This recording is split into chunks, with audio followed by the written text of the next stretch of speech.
Hey guys, Barry here, and welcome to episode 20 of the Nintendo Impact Gaming podcast show. And I have a very special guest here for episode 20. We have, just I want to say, if you don't mind, no! That's a great way of saying it. That's exactly how you should say it. No! They're here! From, this guy is actually from Scotland originally, but this company, they're based now in Australia. So this is Nick. I guess, what would you call yourself? The president or something, or? The president, no one's ever called me that before. Oh yeah, that's fine. I'm the founder and creative director at Nnooo, but I will take on the title president from now on. Yeah, the president of Australia. That's what I'll call you, right? Yeah, that won't offend anyone. So, tell us, how's everything in the land down under, I guess? It's great here at the moment. It's meant to be autumn, but it's ridiculously hot. We're getting into like the high 30 degrees centigrade at the moment, or high 20s, low 30s most days. So it's really hot and sunny. Do you miss the, I guess, the Irish-Scottish weather, or what? I suppose like maybe a little bit miss the seasons, but not really. We quite like it out here. It's good to be able to get outdoors and to do more. Found that the weather in Scotland in particular was maybe not conducive to going out and doing things. Although that meant I played a lot of video games, I suppose, so that wasn't necessarily a bad thing. Yeah. So tell us a bit about the company anyway. When was the company founded, and what got you into starting the company as well? Sure. So I'll do a little bit of history just before the company as well. So I studied in the UK and Scotland with a degree in architecture, and when I graduated I knew I wanted to get into video games, and it was around about the PlayStation 1 Nintendo 64 days. So I tailored my portfolio to showcase a lot more sort of 3D design and building design and graphics, and then applied for video games. So I worked in the video games industry in the UK for almost 10 years. I think it was about 8 years altogether. And the last job I had before moving to Australia was as a lead designer at Electronic Arts in London. And then my partner got the great opportunity to move out to Australia and to set up an office for the bank that he was working at.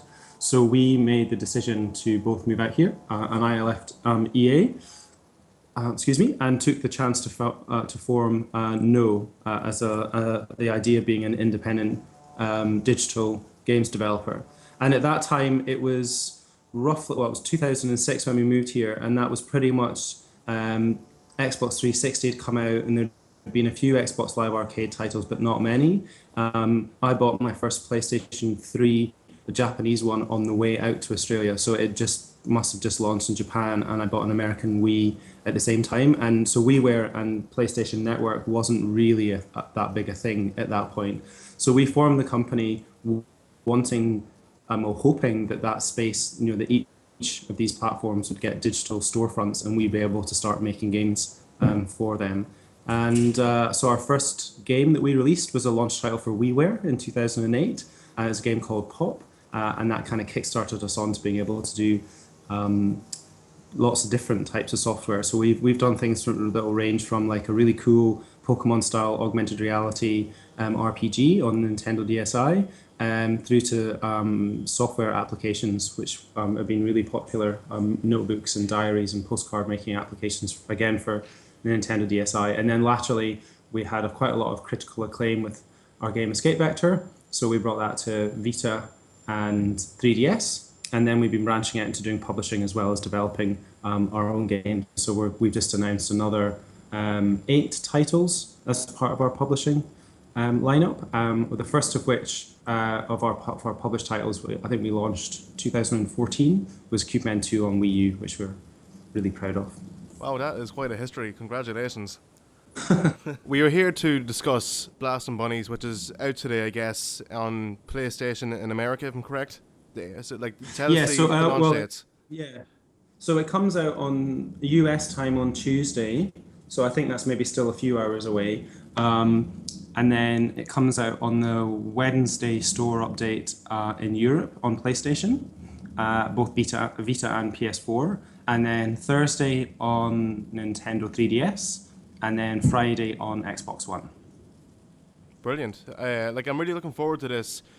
Correct me if I'm wrong. Wasn't this game meant to be released about 2 years ago or something? I heard about it 2 years ago. I don't know the whole story. And then it just kind of went out of out of the blue kind of thing, and then it's back in the news anyway. So tell us what happened there if you don't mind.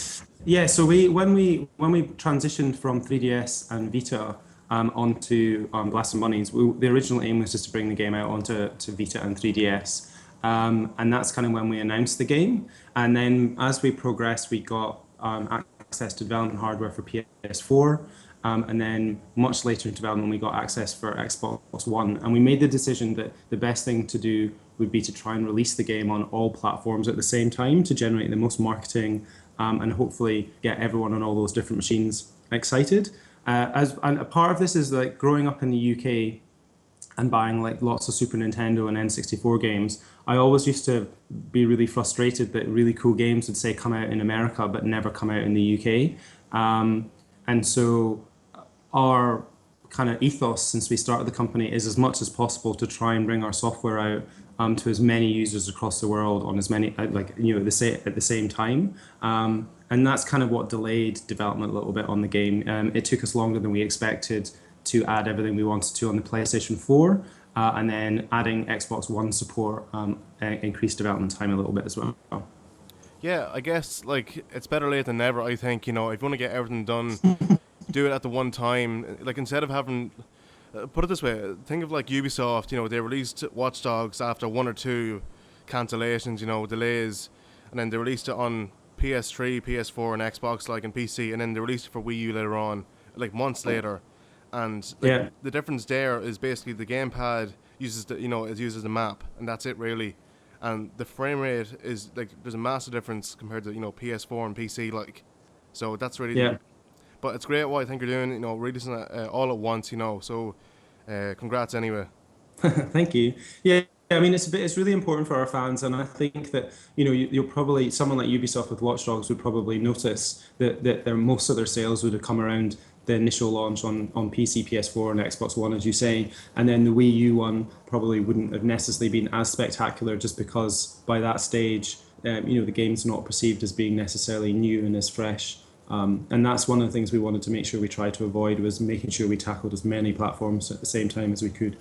Yeah, exactly. You've also got to remember there's only two developers here, so there's just myself and Stephen are the two full-time developers, and we've only really got a company staff size of 3. So it's a lot of work. Like supporting one platform's a lot of work. Trying to support 4 has been very interesting. Yeah, that's it's a big undertaking, I guess. 3 people in a team. Yeah, it is. I mean, particularly so Stephen does all the programming. I've done a lot of the art and design. And then an awful lot of the continual sort of day-to-day management of the project. And then we've got Bruce, who's kind of full on at the moment with he does a lot of the business side of things, but he's mainly focusing on marketing at the moment. So it's a lot of work, but we've built up quite a good relationship with the press, and we're obviously continually trying to build up better and better relationships. And that's part of the reason we moved into the publishing space as well, is that we really want to help get as many really cool games onto console as we can. Of course, yeah. So tell me this, have you plans for Wii U, say, considering like the gamepad, has the gyro, like just like 3DS basically? We don't at the moment, and it's definitely something we consider once we see how the game does. The game was originally conceived to be 3DS, Vita, and then maybe Wii U, but it was just an unfortunate circumstance at the time that what happened before a machine comes out, often you'll pitch a game to the platform holders and they might send you hardware that you can use to prototype on. Yeah. And so we had hardware for Wii U, but we weren't at the point where we'd started the project. And unfortunately, you have to, because it's only beta hardware, you have to return it. So it just unfortunately came at a time is that we were returning the hardware just as we were about to start ramping up production. And at that point, we couldn't justify the cost of the Wii U kits when we were about to get free PlayStation 4 kits. So it was just more circumstance than anything else. And as I say, it was a big undertaking for 2 of us to support 4 platforms. And the great thing is that because the technology we were using for PlayStation had a PC version, it meant supporting Xbox wasn't that much more difficult. It still work, but it was doable. Whereas because the Wii U was quite different technology, we would have had to write a whole load of stuff from scratch, and that was another reason that we kind of like thought, look, do you know what, we might hold off on this just now. But if the game's success, there's a lot of like I'd love to bring it out to iOS and Android. I'd love to bring it to PC. I'd love to bring it to Wii U, but it wasn't possible for two people to support all of that at once. Yeah. So if the game's a success, then it's definitely something we'll consider doing. Yeah, it's quite understandable, of course. Like the like you know yourself, the hardware and the software for like developing for Wii U is completely different. You know, completely different coding from what I've seen and heard stuff from people. You know, in like that make games as well, and like they're like the NX coming out this year. Like, what's your opinion? Will the NX come out this year, you think? We don't have any knowledge at the moment. I mean, I think if I would speculate that if Nintendo were going to release it this year, it'll obviously be in the usual Thanksgiving, Christmas period, because that would make sense. Yeah. But you know, I think it just depends. It's going to be a really interesting year this year because you've obviously got three major hardware releases with virtual reality. You've got the Vive, the Oculus, and PlayStation VR. And come Christmas time or Thanksgiving in America, there's going to be a lot of people asking for that. So you know, that's going to be creating a lot of buzz this year. And then if Nintendo launch hardware as well, then you've obviously got that buzz as well. So it'll be an interesting year. I mean, they could very well. I mean, who knows whether they'll launch this year or whether they'll do what they did with the 3DS and launch earlier next year. We'll just wait and see. But I'm excited for it. I mean, don't really know anything about it, but they always come up with really cool, unique, and fun hardware. Like I love my Wii U and I love my 3DS. Yeah. I can't wait to see what they come up with next. So that's really exciting. Yeah. Like, not only because I'm doing a Nintendo gaming channel, but Nintendo, to me, it's changed gaming forever, I think, you know, for the better. And Wii U is actually my favorite system at the moment, just because it's so different, you know. Like, I guess you could say it's like a giant DS, you know, HD DS, but the games there, you know, like there's quality games out there. You have Mario Kart 8, you know, there's Super Smash Bros, like The Legends of Zelda, and like I could go on and on about great games on the system, like, you know, that uses the gamepad as well. Yeah, no, I think it's a really great system. I think, you know, and again, it's something that we would like. We're really frustrated that we couldn't support it because we're really big fans of Nintendo, and both myself and Stephen have Wii U's, and I've got a ridiculous collection of Amiibos now. So yeah, I mean, it's a really great machine. I think it's just it struck at a time where a lot of other console platforms were going to kind of similar technology base, which makes it easier to make a game on one machine and move it to the other. And like, although, you know, like conceptually most of the groundwork for our game is similar from like the actual game logic that makes things do things is the same on every platform. It's the underlying graphic stuff that is quite different. So that was just something that we were like, do you know what, we don't have enough headspace at the moment to try and tackle this.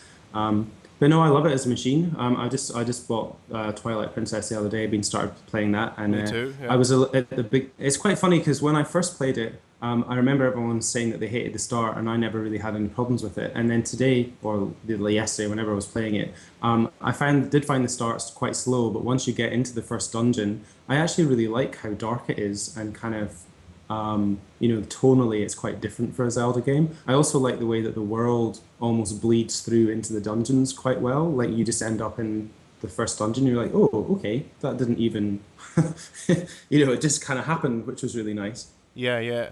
Like, The Legend of Zelda, people know on my channel, I'm not really the biggest fan of the Zelda series itself, but the only one that I do like is actually Twilight Princess, just because of like, Right, okay. of the realism of the game, you know, and like visually, I think it looks great for, you know, GameCube and Wii as well, and I just like the story as well, you know, like the whole, well, the dark tone, like you said there, you know, with Midna and like the Amiibo. Did you get the special Amiibo? Yeah. No, so I bought the digital. I'm mainly buying digital releases, so I'm gonna have to wait until the Amiibo comes on sale individually, unfortunately. Oh, okay, right. It's probably my favorite one, to be honest. It's lovely to hold, you know. It feels great, you know, and it's actually not too heavy, thankfully. Yeah, no, it looks cool. I can't wait to see it. I mean, it's another one I'd like to add to the collection. Yeah. I think for me, Wind Waker was probably my favorite Zelda, mainly just because of the characters. I really like the personality everything had, and I think for me, the only thing, like, Midna's got so much personality in Twilight Princess, but a lot of the other characters are just very boring and very dry. Yeah, yeah. whereas in Wind Waker, everything kind of was much more impish and playful and had a lot more personality. And I think that's, for me, that's kind of why Twilight Princess has never been super memorable for me, is that there's just not very many memorable characters. Okay, so tell us about Blast and Bunnies. How did the idea come about anyway for the game? So we just made Spirit Hunters Inc., which is like an augmented reality RPG for Nintendo DSi.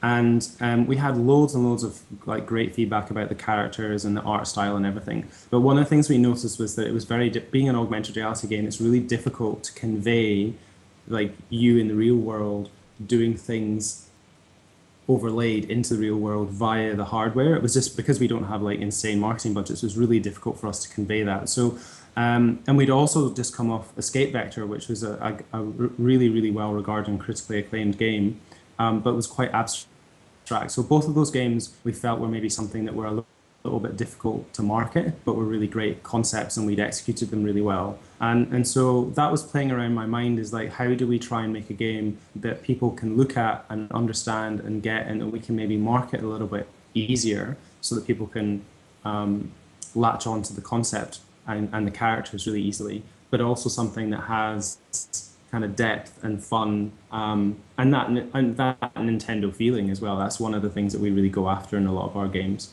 So just that was all kind of floating around my head for a while. And originally I came up with the idea of you being like an orbiting space station, and you would move the controller like this. The obviously idea was based on the 3DS. So still using that sort of gyro controls, and you'd be aiming and shooting cutesy aliens who were trying to shoot at you and destroy you.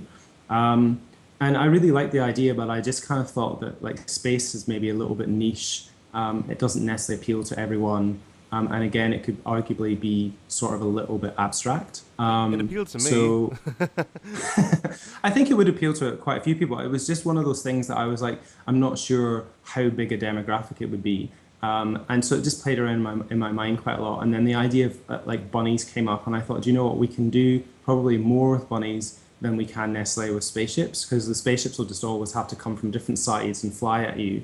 Whereas with the bunnies, we can have ones that burrow under the ground and pop up. We can have ones that shoot out and fly and dive bomb you. We can have ones that sit back and throw grenades at you. We can do lots of different things with them. And we can build loads of really cool different environments as well. Whereas again, space, you can probably build an interesting like backgrounds of and set them in different parts of the universe or whatever. But it becomes quite abstract. Whereas we can, if it's attached to something on Earth, by putting them in a canyon or a city, or by putting them in like a beautiful Japanese style valley, people will get that hopefully a little bit better, and we can use that with the marketing materials. So that's where we kind of transition to the idea of bunnies. And then I quite like the catchy name Blast and Bunnies. It kind of says what you've got to do in the name of the game as well. Yeah, can I ask, did you start development for the Vita first or the 3DS first? But they actually started simultaneously, because Escape Vector we'd done on 3DS and Vita at the same time. Yeah. We built up an engine where we could target both machines simultaneously. So we basically started development on both, and I've got an art pipeline where I could build art assets that would work on the 3DS, and then we could use various simple techniques inside our art program to make them look better on the more powerful platforms. Can I ask, is the Vita popular in Australia? I mean, I don't know. It's not popular if you compare it to like the 3DS. Yeah. In terms of sales numbers, but I think it's probably about the same as it is the rest of the world. I mean, I think it's a great machine, the Vita. I think it just never really found its place in the public consciousness, unfortunately. I think it kind of hit at that time when everyone was getting what an iPhone was, and was quite excited about an iPhone, and then probably saw the Vita and kind of thought, I don't really know what this is giving me that I can't get on my iPhone, unfortunately. But I mean, I love it. I think it's a great machine. It's had so many really great content on it. Yeah, I have Vita myself, and I feel that a lot of the games that I have to get are it's no disrespect to any other company, but a lot of the games are pretty much on the shop, on the PSN store. compared to physical copies, because it's hard to get physical games nowadays on Vita, especially. Yeah, I mean, and I don't personally, I don't think that's a bad thing. Like, I buy most of my content digitally now, but I think if you are a collector, purchasing it physically, there probably isn't as much demand for Vita, and it's probably just down to store shelves because the likes of, Electronics Boutique and things or Game, maybe just don't feel it's selling very well, so just don't want to stock very much content. That maybe helps the negative perception of it, I suppose. But it's definitely got a really strong fan base. Like we've heard from people at Sony that the attach rate of the number of games that people who have a Vita have purchased is actually really high because the people who buy it and like it are really committed to it as a platform. Yeah. So that's, I mean, which is good. So that's been good. Yeah. How is the development process for upgrading your game to PS4 like? Tell us about that anyway. So the great thing was that Sony provided us with a whole bunch of software and technology and libraries which runs on PlayStation 3, PlayStation Vita, and PlayStation 4, and it actually runs on PC as well. And so we could take that and modify it to support Xbox, and we're allowed to do that as part of the license. So because we already had it running on the Vita, when we got the PS4 kits, it took us about a couple of weeks to get the basics running. Maybe not even a couple of weeks, I can't remember. So it was a short period of time for us anyway, to get the basics up and running on the PS4. And then from there, it was a matter of, so the gameplay was running, but we were obviously using like the bad assets, well, as in like low res assets. So then it was just creating a pipeline to be able to make higher resolution versions of the bunnies so that they looked as close to kind of like Pixar style graphics as possible. And that didn't take too long. We then had to kind of have two different streams, if you were. So on a computer, we would save the PlayStation Vita ones in one place, and we'd save the PlayStation 4 ones in a different place. And then we had to tell our build process when it was building, right, you're building for PlayStation 4, you're going to need to find all this stuff over here. So that was a little bit of fun and games. And then the bigger tasks were just things like trying to support really nice soft shadows, getting the instance grass, which you see, which is a bit like Zelda, Wind Waker's, which moves and flows with the wind, getting these really cool wind trails in, getting a cloud system, and getting what you call rim lighting.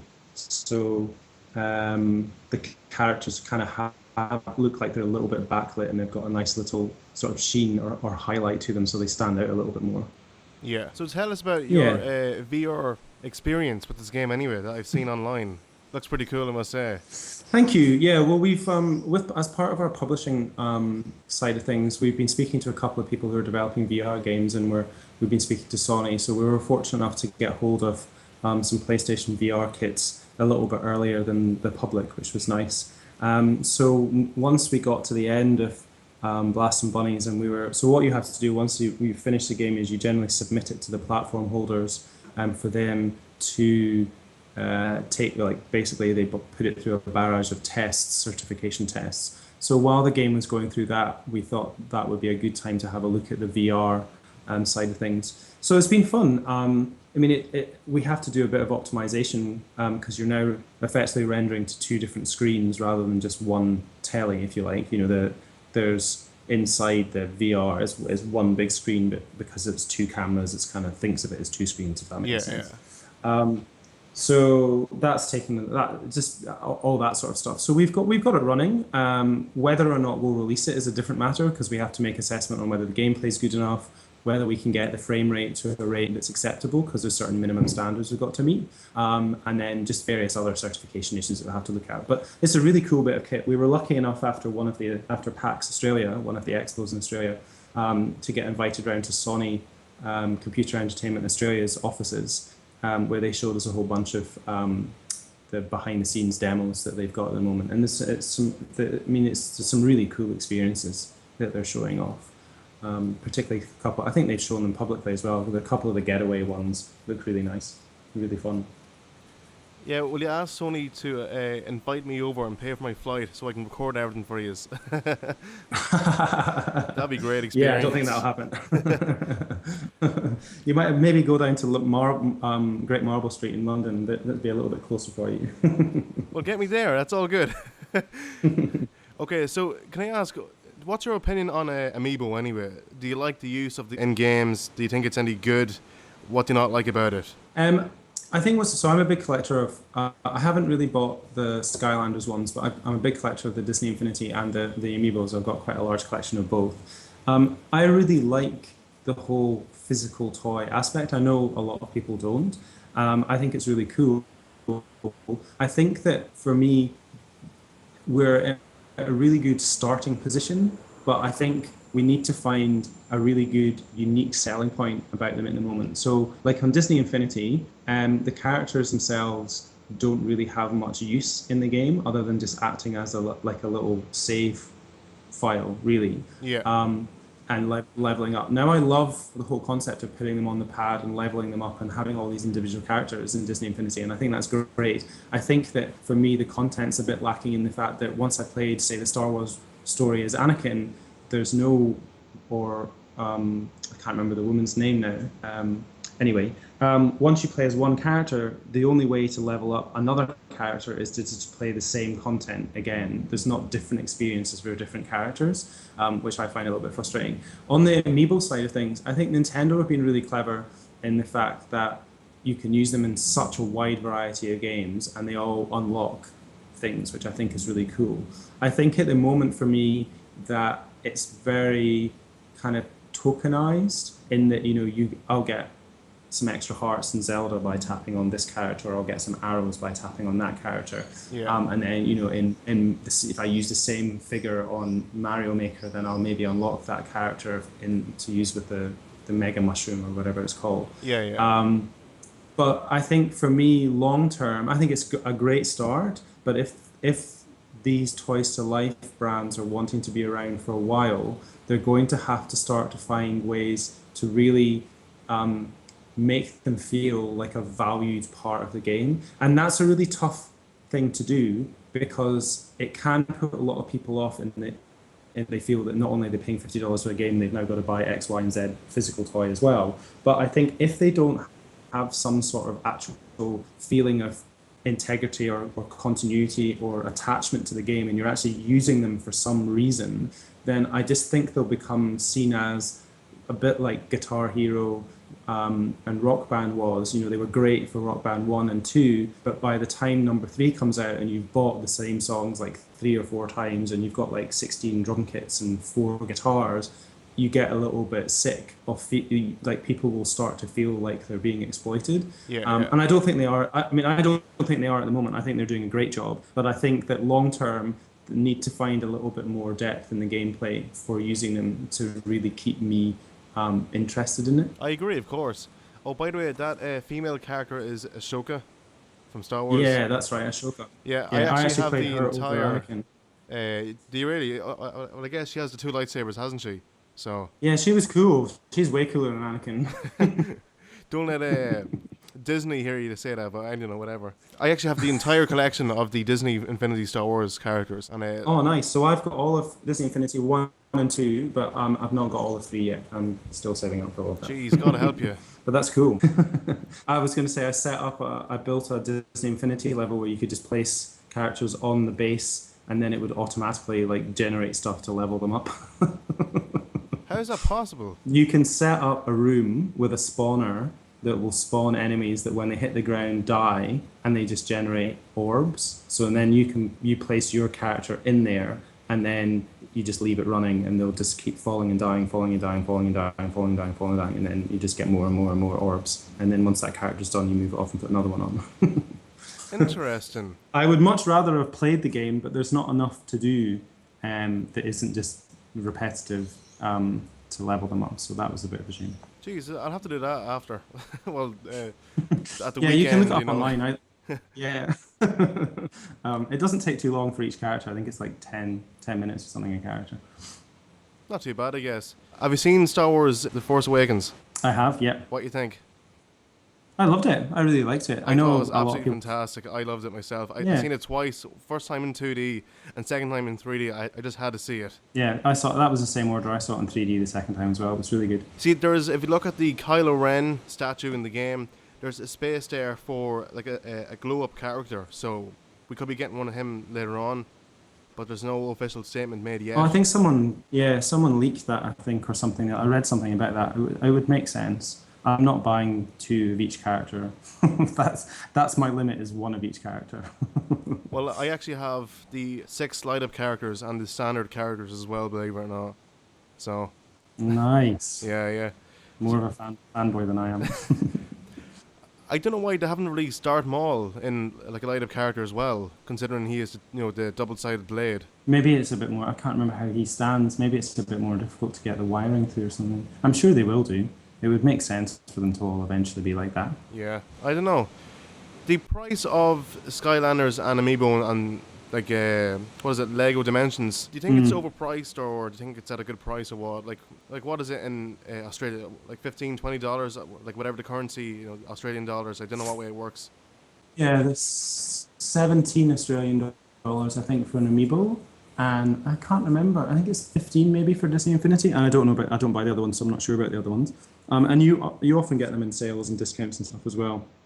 Yeah, So you've got like Kmart, which is a bit like Walmart, Target, and Big W. They're like these big chain stores. They'll often do really big sales, and then the video games outlets will often compete with them. So I normally wait for those. yeah. Do you have the Gold Mario and Silver Mario Amiibo? No, the only amiibo I bought all of the Smash Brothers ones. No, they came And out for the like the Super Mario yeah, Bros. Series. I didn't buy any. I haven't bought any of the Super Mario Brothers series ones. Yeah. I have them all. Um, yes, this does not surprise me now. The more that you talk about it. Well, I actually, I'll tell you after how I got the silver and the gold after, but what would you call the greatest game of all time and why? Like, in your own opinion? Apart from your own games. Oh. That's really hard. Because I've got a lot of games that I've spent an awful lot of time in. I think I don't really have one game, do I? I have three, so you can go on anyway. You can tell me whatever you want. All Like. right, okay. I'll tell you. So, my first ever experience of playing online was Phantasy Star Online on the Dreamcast, which I was hooked on for ages. So I would say that at that point in time, and I've still got such fond memories, but building on that, probably World of Warcraft. So in that kind of like Disney, no, sorry, Phantasy Star Online and World of Warcraft and Destiny kind of all build up in a kind of a same area of like best online experiences for me. And then my other favorite games of all time are probably Wind Waker and Pikmin. I would say are two of my favorite games, and they're definitely that would be my top 10 of like best games ever. I'm definitely a really big fan of Ico and Shadow of the Colossus on PlayStation as well. I just really like the atmosphere and the way the worlds are put together. Yeah. So sorry if that's not specific enough. No, it's fine. It's fine. I'm sure you know Jacksepticeye, yeah, YouTuber. No, sorry. Jacksepticeye. Oh no, I don't. I'm afraid. No, sorry. I know it's all right. He's an Irish YouTuber. He's like nearly hitting 10 million. I think he hit 9 million there. And Oh I wow. Okay. actually got All a right. chance to interview him last year at Irish Creators Day up at Google in Dublin. Like, but it was pretty cool. And his favorite game of all Nice. time is Shadow of the Colossus. Like, so. Yeah, it's such a good game. I never think played that. it. Oh really? Yeah. You should pick up the PS. If you've got a PS3, you should pick up the PS3 version. It's really good. I think the one thing that when I went back to it after, because I played it on the PS2 and then obviously picked up the PS3 version, is that the one thing I'd forgotten was there's no tutorials. So which is great, and I love what they're trying to do. But there's a couple of bits where there's one boss in particular I remember struggling with because it's not obvious what you've got to do to beat it, because it follows a very different. Its weak spots are in a very different way, and use a thing that or a technique that maybe you might not be familiar with at that point. But it's just the sense of world I think for me, that's a large part of what really gets me in games now. So like I've just started playing The Division, and I've just the feeling of, and Destiny was the same, World of Warcraft, and ultimately Phantasy Star Online were definitely that. Is that sense of place and sense of world, and being able to explore kind of almost at my own pace and see and get excited by all the new areas. Like I remember when I started World of Warcraft and I got my character up to probably level 10 or something, not that high, and just going, where can I go? I can go anywhere. And then trying to sneak into areas that maybe I'm not meant to be at that level yet. And just, it's just amazing that there's this whole world out there that you can experience. And I think Shadow Cross and Ico are definitely like that. And Wind Waker was like that for me. I used to draw maps of like where all the islands were and what they had on them so that I could remember when to come back, and just setting out on my boat and going, I wonder what's over there. And not feeling like, I think that was a nice thing for me, is not feeling like, oh, I have to go to this dungeon right now. There's nothing else I can do. The fact that you could sail over and find all this other stuff, I think that's what really nailed it for me as a Zelda game. And none of the others have really kind of touched that quite as well, I don't think. Games like Simpsons Hit and Run that came out on PS2 and Xbox and GameCube, like that game was a blast. Did you ever play that before? Yeah, I never played Simpsons Hit and Run. I saw people playing it in work when I was working at a bigger games development studio. Yeah, it looked really, really good fun. I see there's a DLC coming out as well. Yeah. Can you explain the DLC, like for people who are new to the game, like what DLC is coming out? Well, that you can Sure. remember top of your head, like. Yeah. So what we decided to do is we wanted to make the game something that anyone could feel that they were able to buy, and we didn't want anyone to feel that they were necessarily not getting value for money. So what we decided to do was to price the game at a fairly low price, which I think in euros is £4.99 and pounds is £3.99, roughly. And so with the base game, you get all of the gameplay. So you can unlock all the weapons by collecting the coins in the game. You can unlock all the upgrades. The only things that you don't get, which you'll need DLC for, are cosmetic changes to the game. So there's 5 different arenas that you can purchase, and there's 5 different sets of bunny skins. So each bunny skin set will change the look of the enemy bunnies from, say, normal to clowns or zombies, urban army, ninjas, and luchadors. And then we've got 5 matching arenas to match with that as well. So you can buy them individually. So you can just buy a skin pack, or you can buy an arena pack. But we've also put together bundles as well to try and make the pricing more, I suppose, cheaper for those who want to buy a large amount of the content all at once. So we offer all the arenas and all the bundles, all the arena and all the skins, as one bundle. We also offer what we call the mega bundle, which has all the arenas, all the skins, and there's also these kind of utilities which we offer called multipliers, and they'll increase the number of coins you get whenever you collect a coin. So all of them are contained in the mega bundle, and then on some platforms you can actually buy the game and the mega bundle together, which we're calling the super mega bundle. So what we wanted to try and offer was just different ways of people getting access to the game, so that, because like often games will just sell for $20-30, and if you can't afford that, or it might be off-putting at that price, so we thought we would try and have a look at it doing it the other way and selling it for a low price, and then you can pay up to that to get the whole full experience, if you like. Yeah, sounds pretty good. I plan on getting them all. It's just well, that's good. Okay, tell me this: why isn't the bundle available for the 3DS, the mega bundle? So the mega bundle is available. The super mega bundle with the game and the DLC isn't, and it's just a factor of the way the eShop works. So obviously it was the first out of all the next generation machines, and DLC was relatively new concept at the time that they came up with it. So some of their back-end systems, I think, I'm not sure, don't allow you to buy the game and the DLC together, unfortunately. But no one's losing out financially. The mega bundle and the game cost, I think it's €19.99 altogether.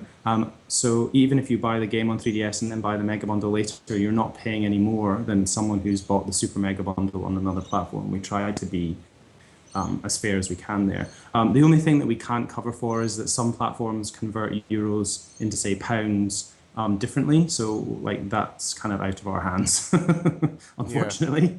Do you keep in contact with any Australian companies out there? Like, I know one of them that I guess, a somewhat small relationship with is Blowfish Studios. Yeah, so we've met the Blowfish guys a few times. We know quite a few developers out in Australia. There's an event that we attend every year called GCAP, which is down in Melbourne, and that's kind of like, have you heard of GDC? I think so. Yeah, yeah. Yeah, so GDC is like the Games Developers Conference, which happens out in San Francisco every year. It's about to happen actually this weekend, I think. Oh yeah, yeah. I was told There's about that lately. yeah, there's a smaller mini one that kind of happens in Australia every year, which is called GCAP. So we normally go to that and catch up with a lot of other developers from around the country, and also through our publishing outreach, we've obviously started to build up relationships with quite a lot of really good Australian developers, and we'll hopefully be announcing more and more of them as well as we bring more of those games to different platforms. Sounds pretty cool. Anyway. Thank you. Yeah. Can I ask? Okay. Basically, I put up about 60 minutes ago on Twitter to ask me a question. Like, I didn't say who I was going to interview for the podcast. I have a big company, and I put down hashtag Ask Barry Podcast, and I got one question. I just have to ask it because it's absolutely hilarious. This person wants to know, where do babies come from? You don't have to answer that though. Mummy and Daddy, the stork. I don't know. Why are they asking? You don't know? No, I do know, but why are they asking that? Like, I don't know why they're asking this. Just to see what we'll say on a podcast, I think. Yeah, pretty much. I'm not going to say the person's name because it's just in case, you know. But, Yeah, that's fair enough. okay, so Tell them to use Wikipedia. Wikipedia will tell them. Wikipedia. Use YouTube. That'll show you. Yeah, I don't know about searching for that on YouTube. It could be age restricted. I don't know. Sorry. We'll keep it PG. Before we wrap things up, anyway, if you don't mind, tell us about E3 this year. Are you excited for it? What do you expect from it this year? Yeah, I'm really excited for it. I mean, we go mainly to meet the platform holders and start to tell them kind of and give them updates on where we're going and what games we've got coming out. So it'll be great for that. But we also go because it's really good to get an idea of where the industry's headed, and you usually see a lot of the new experiences that are coming out, a lot of the really big games or industry kind of changes or shifts happening there. So we kind of go for two reasons: one for business, and then one to kind of keep our finger on the pulse of what's happening. I'm also really excited because, there's going to be a bunch of new hardware. We've obviously got I imagine, PlayStation VR being shown off in a much more final form. And I mean, unless they've done more before then, I don't know what they're going to be doing between now and E3. But I would guess, if I had to guess, I would guess that there'd be a lot more PlayStation VR stuff being shown. And I also hope that Nintendo are showcasing some NX stuff. That I've been to E3 when the DS was launched, and when the GameCube was launched, and when the Wii was launched, and it's just amazing, getting to see all of that stuff, and it's like a second Christmas really, or Thanksgiving, getting a chance to kind of get your hands on this stuff early and get a feel for what it is and see what cool stuff they're doing. So yeah, I'm really looking forward. Actually, it's there for the 3DS and the Wii launch as well. Anyway, I'm hoping that there's lots of NX stuff to see. Can I say something? Yeah. You bastard. Yeah, well. Sorry, it's all part of the job. I know, yeah. I actually got the Ambassador Edition 3DS this year. Oh, sorry, nice. Last year. Okay. So was it last year? Yeah, it was last year. Yeah, it was last year. One last question, I guess. 5 games that changed the industry. Can you name any 5? Oh, okay. I would say GoldenEye probably changed the industry. Great game. Yeah, mainly because I don't think anyone had made a first-person shooter on a console before that was really fun and so overwhelmingly high regarded. And I don't think we would have the likes of, Destiny and Halo and all these things if it hadn't been such a success. So that's one. I think Mario 64 changed the industry, like showcasing how to navigate a 3D space, how to do cameras in 3D, how to do gameplay in 3D. It was groundbreaking when it first came out. Fantasy Star Online, I would say, changed the industry. Using a 56k modem to have online MMO style experiences on a console with text chat and being able to play with people from all around the world and communicate with them. The language stuff they did in that game is amazing as well. That was pretty revolutionary, and it's still something that people are kind of trying to emulate in many ways. I mean, Destiny emulates an awful lot what they were doing very, very well, but with a much more modern gameplay feel. That's 3. 2 more. Well, I think World of Warcraft changed the industry massively. I think it showed that you could create a mass market MMO. Because previously MMOs were this like really niche audience. I think they were generating a reasonable amount of money, but they were very, very, very niche experiences, very, very hardcore, very difficult to get into with really high learning curves. And Blizzard managed to take that genre and just absorb all the money in the world. Pretty much, yeah. Basically. And so actually going on from that, I think League of Legends and Dota are probably the other one. I think they've shown probably more so, I would say, than any other game, particularly League of Legends, has shown that you can make a free-to-play game with deep gameplay, something that's got really quite substantial amounts of depth and strategy to it, and make it into a billion-dollar franchise. And that's definitely changed people's attitudes towards the industry. Yeah. Quite interesting results. Oh, I've got to say my favourite games, actually, of all time, I guess one would be 2 games, would be Super Mario Galaxy 1 and 2. I don't know which is better. It's a tough call for me. And the second one would be The Last of Us Remastered. Oh yeah, they're both good games. Yeah, really good. I think Galaxy 1 for me because it was a new experience. Galaxy 2 I never completed. Probably because I played a lot of it, but probably because it wasn't as fresh an experience, if you like. Yeah. Like number one definitely made a bigger impact on on the Wii, in games at that time, 2007 if I'm correct. Yeah. It was absolutely massive. It was just brilliant what it done. Like visually it looked amazing for a Wii game, I think. All right, guys. So Nick, thanks for coming on the show. Much appreciated. No problem. Thank you for inviting me, and thanks to everyone for listening for 53 minutes. So you can buy Blasting Bunnies on the PS4, PS Vita, Xbox One, and the 3DS from today, the 8th of March, until the 11th of March. There's different dates there. So you can check us out on YouTube, Instagram, Twitter, Vine, Twitch. And for more Nintendo and gaming podcasts, keep it right here. Thanks for listening. And as always, stay fresh.